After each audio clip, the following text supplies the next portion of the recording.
नहीं हूँ, तथापि मैं मन, वचन और कर्म से आपकी दासी हूँ। संत लोग जहाँ अर्थ अधिकार पाते हैं, वहाँ गूढ़ तत्व भी उससे नहीं छिपाते। हे देवताओं के स्वामी, मैं बहुत ही दीनता से पूछती हूँ, आप मुझ पर दया करके श्री रघुनाथ जी की कथा कहिए। पहले तो वह कारण विचार कर बतलाइए जिससे निर्गुण ब्रह्म सगुण रूप धारण करता है। फिर हे प्रभु, श्री रामचंद्र जी के अवतार की कथा कहिए तथा उनका उदार बाल चरित्र कहिए। फिर जिस प्रकार उन्होंने श्री जानकी जी से विवाह किया वह कथा कहिए।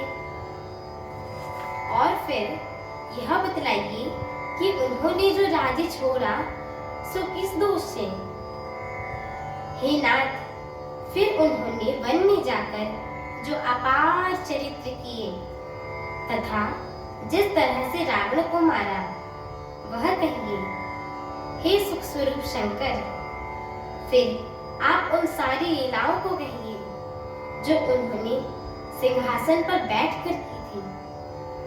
हे कृपा के धाम, फिर वह अद्भुत चरित्र कहिए जो श्री रामचंद्र जी ने किया। हे रघुकुल शिरोमणि, प्रजा सहित किस प्रकार से अपने धाम को गए। हे प्रभु, फिर आप उस तत्व को समझा कर कहिए जिसकी अनुभूति में ज्ञानी मुनिगण सदा मग्न रहते हैं। और फिर भक्ति, ज्ञान, विज्ञान और वैराग्य का विभाग सहित वर्णन कीजिए। इसके सिवा श्री रामचंद्र जी के और भी जो अनेक रहस्य हैं उनको कहिए। हे नाथ, आपका ज्ञान अत्यंत निर्मल है। हे प्रभु, जो बात मैंने न भी पूछी हो, हे दयालु, उसे भी आप छिपाए न रखिएगा। वेदों ने आपके तीनों लोकों को गुरु कहा है।